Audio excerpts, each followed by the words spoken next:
एक शातिर किलर चुपचाप एक आदमी की शानदार कार में टाइम बम फिट करता है। काम पूरा होते ही वह बिना पीछे देखे निकल जाता है। उसी पल मौत की उलटी गिनती शुरू हो चुकी होती है, लेकिन कार के अंदर बैठे शानू भाई को जरा भी अंदाजा नहीं होता। वह आराम से ड्राइव कर रहे होते हैं कि तभी अचानक एक मच्छर कार के अंदर घुस आता है। पहले तो शानू से हल्के में लेते हैं, लेकिन मच्छर बार बार चेहरे के पास भिन्न भिन्न करने लगता है। गुस्से में आकर शानू भाई अचानक कार साइड में रोक देते हैं, आस्तीन चढ़ाते हैं और मच्छर से आखिरी लड़ाई का फैसला कर लेते हैं। कुछ देर बाद मच्छर जाकर शीशे पर बैठ जाता है। शानू भाई झट से अपना जूता उतारते हैं और पूरी ताकत से वार कर देते हैं।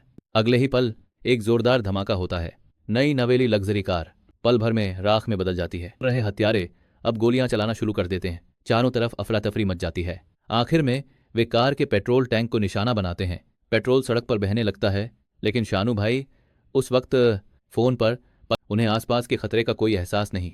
गुस्से में वह सिगरेट जलाने की कोशिश करते हैं, लेकिन लाइटर काम नहीं करता। चिढ़कर वह उसे पीछे की तरफ फेंक देते हैं। यही छोटी सी गलती पीछे आ रही किलर्स की कार तक आग पहुंचा देती है। देखते ही देखते उनकी गाड़ी आग का गोला बन जाती है। किसी तरह किलर कार छोड़कर भाग निकलता है और अपनी जान बचा लेता है। असल में शानू भाई पर हमला बिना वजह नहीं हुआ था। शानू और उनका पूरा परिवार एक अजीब वहम में जीता था। उन्हें हर वक्त लगता था कि देश किसी बड़ी साजिश के खतरे में है।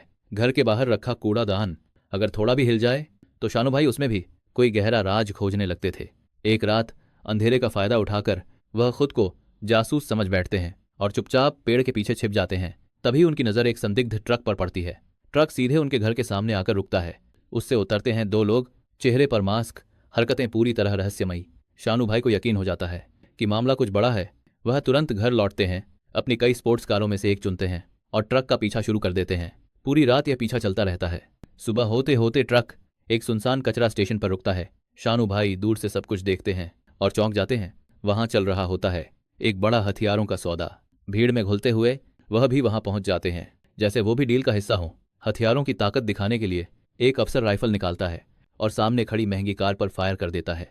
कार पल भर में उड़ जाती है, लेकिन शानू भाई शांत खड़े होकर नोट्स बनाते रहते हैं। यह देखकर दोनों तरफ के लोग सोच लेते हैं कि यह आदमी जरूर दूसरी टीम का खास आदमी है। डील खत्म होते होते अफसर को शक होने लगता है। फिर भी बात बिगड़ न जाए, इसलिए शानू भाई को एक लग्जरी कार तोहफे में दे दी जाती है। लेकिन जैसे ही शानू वहां से निकलते हैं, सच छुपाने के लिए एक प्रोफेशनल किलर भेज दिया जाता है। कुछ देर बाद एक पेट्रोल पंप पर शानू भाई आराम से बाल धो रहे होते हैं। उन्हें पता नहीं होता कि मौत फिर उनके पीछे खड़ी है। किलर चुपचाप जहर निकालता है और पीछे से वार करने ही वाला होता है कि अचानक हालात पलट जाते हैं। सिर्फ हेयर ड्रायर की हवा से वह किलर खुद ही ढेर हो जाता है और शानू भाई को इसका जरा भी एहसास नहीं। वह पैसे चुकाते हैं और मस्ती में वहां से निकल जाते हैं। दूसरा गुंडा पीछा करता है, लेकिन उसकी धारदार चीज आग पकड़ लेती है। अगले ही पल वह हवा में उछल जाता है। अब सरगना बौखला जाता है। वह अपने आदमियों को भेजता है और शानू भाई को पकड़कर एक सुनसान कमरे में ले जाया जाता है। पत्नी यह सब देख लेती है और बिना देर किए पीछा करने निकल पड़ती है। उधर सरगना धमकाता है, अपमान करता है, लेकिन शानू भाई बिल्कुल बेफिक्र बने रहते हैं।